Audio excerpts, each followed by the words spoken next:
Boa tarde a todos que estão acompanhando a 20ª Semana Acadêmica de Engenharia Química. Eu sou o Ramon Lourenço, sou engenheiro químico pela Rural e mestrando em Engenharia Química pelo PEC, UFRJ. Vou trazer hoje uma fatia do meu trabalho, que estou dividindo também com o Dr. Pedro Constantino, meu orientador, e meu orientador, o professor Frederico Tavares. O nosso trabalho de hoje está intitulado como Comparação entre forças de interação para aplicação em problemas multifásicos, usando o método de Lattice-Boltzmann como modelo pseudopotencial. Bom, o método de Lattice-Boltzmann ele ainda é um método que não é muito conhecido entre os engenheiros químicos aqui no Brasil, isso porque ainda é um método muito recente, mas ele é de grande valia para a solução de escoamentos, modelagem e simulação de escoamentos, e tem surgido como um grande potencial para escoamentos multifásicos. Né? Então, a equação base do método de Lattice-Boltzmann é a equação de transporte de Boltzmann, que é a equação 1, que na verdade é um balanço em torno da função de distribuição f. Bom, quando a gente discretiza essa equação em torno do espaço, velocidade e tempo, temos então a equação 2, que é a equação propriamente dita que usamos no algoritmo. Né? E aí, nessa equação 2, que é a equação do Lattice-Boltzmann, eu destaco esse último termo aqui, esse F-alfa, que é justamente o termo em que as forças externas podem ser inseridas ao nosso algoritmo. Então, as forças externas ao sistema, como por exemplo o campo gravitacional. Mas neste trabalho, as forças que estão sendo inseridas são forças de interação. Então, o que vamos modelar aqui neste trabalho é uma força de interação entre duas fases. No caso, uma fase líquida e uma fase vapor. Destaco três forças de interação aqui, que são a força de interação de Chang-Chen, de Cooper-Stock e a de Gong-Cheng, que eu vou usar nessa simulação. Por fim, depois desse algoritmo ser feito, nós podemos recuperar as propriedades macroscópicas. Né? Então, a gente sai da escala meso, né? que está baseada a equação de Boltzmann. Então a gente sai da mesoescala para recuperar as propriedades macroscópicas. Então a densidade ρ ela é recuperada utilizando a equação 3 e a velocidade u é recuperada utilizando a equação 4. Então, tendo feito essa breve introdução sobre o que se trata o método de Lattice-Boltzmann, podemos anunciar os nossos objetivos. O primeiro deles é comparar as forças de interação. Então, a força de interação de Cooper-Stock com a força de interação de Gong-Cheng e relacioná-la com a principal força de interação que está existente na literatura, que é a força de interação de Chang-Chen. Porém, a força de interação de Chang-Chen ela possui algumas deficiências inerentes a ela, inerentes a esse modelo, que são inconsistência termodinâmica e velocidades espúrias, que já vou mencionar daqui a pouco. Então, o que queremos verificar é essas deficiências, elas são reduzidas, elas são alteradas se a gente trocar essa força de interação de Chang-Chen pela força de Cooper-Stock ou pela força de Gong-Cheng. O que acontece com essas deficiências? Então é um ponto aqui que eu quero destacar nesse trabalho. E por último, é um exemplo de caso, a gente vai incorporar essa força de interação a um caso de coalescência.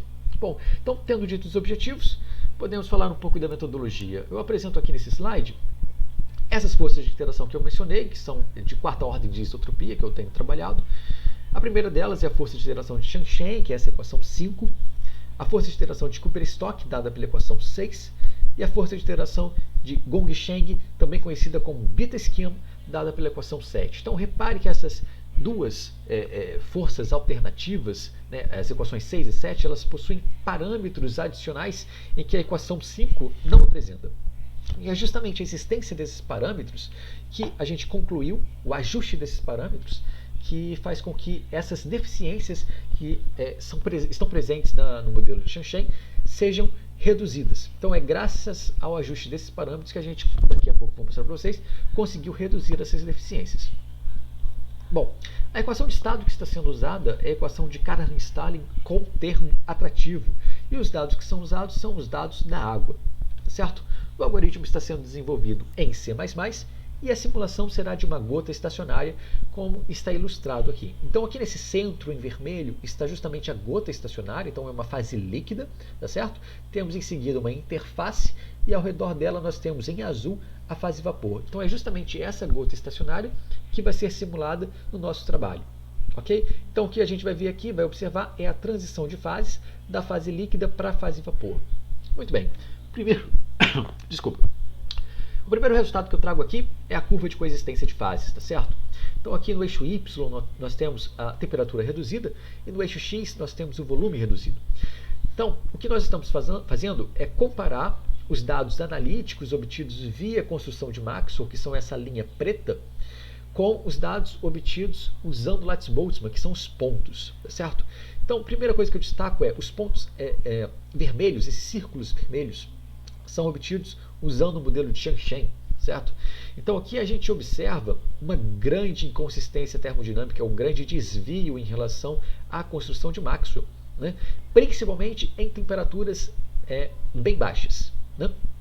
Isso é observado principalmente para a fase vapor, que é esse braço da direita que estamos vendo aqui na curva de coexistência. Esse braço da esquerda é da fase líquida, e praticamente todos os pontos eles são bem coerentes com a construção de Maxwell para os três modelos. Então aqui o modelo de Chang-Chen se destaca como o pior modelo para descrever a consistência termodinâmica. Em relação aos outros dois modelos, que estão aqui, o X e o triângulo, Mittag e Kubristock, praticamente não apresenta diferença nenhuma entre eles, o que é algo extremamente interessante. Então, a conclusão que chegamos é que quando os parâmetros do Mittag e do Kubristock são ajustados da mesma maneira, o que a gente encontra aqui são resultados idênticos para os dois modelos. Então, embora esses dois modelos, o Mittag e o Kubristock, eles já sejam reconhecidos na literatura como modelos diferentes, os resultados deles são iguais, porque eles matematicamente são obtidos da mesma forma a partir do modelo de Chang-Chen.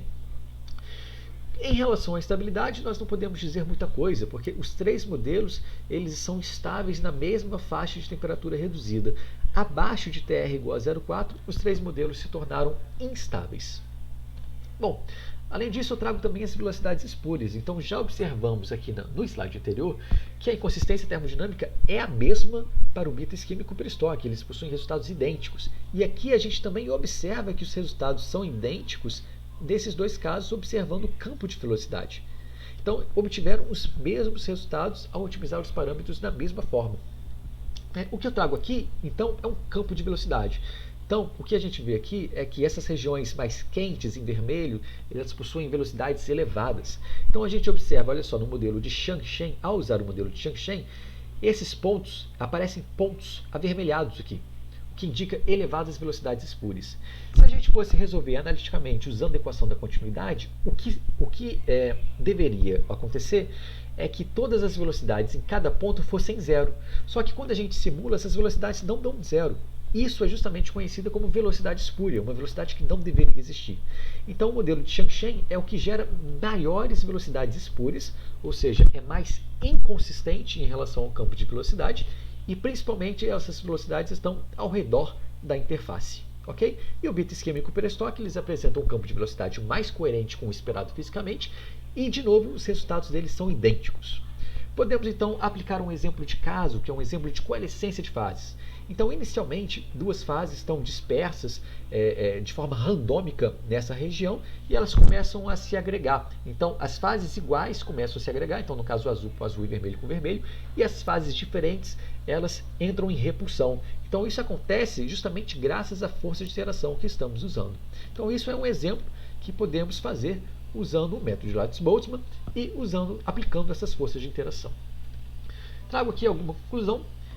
Então, primeiro ponto é a inconsistência termodinâmica evidenciada pelo modelo de Chang-Chen, o que já não ocorre com o modelo de Kubristock e o Mittag. As forças de interação de Kubristock e Mittag geram os mesmos resultados quando seus parâmetros são igualmente otimizados. Então, isso é a principal conclusão desse trabalho, que os dois modelos praticamente geram os mesmos resultados. Quarto ponto, não há diferença de estabilidade, a faixa de temperatura é a mesma para os três modelos. As velocidades espúrias são mais elevadas na região interfacial, como mostrou aquela imagem da gota com campo de velocidade. Por fim, o exemplo da coalescência foi bem sucedido, mesmo usando a força de interação de Chang-Chen, e ainda o Lattice-Boltzmann se evidencia como uma boa metodologia para a modelagem de escoamentos multifásicos. Deixo aqui meu agradecimento a todos que acompanharam o meu trabalho até aqui, vocês que estão me ouvindo, né? E também as agências financiadoras FAPERJ e CAPES. Meu muito obrigado. Deixo também aqui meu e-mail para quem tenha interesse em conversar um pouco sobre o assunto, ou quem queira começar a estudar ou tenha alguma curiosidade sobre isso. Tá certo? Então, muito obrigado e abraço.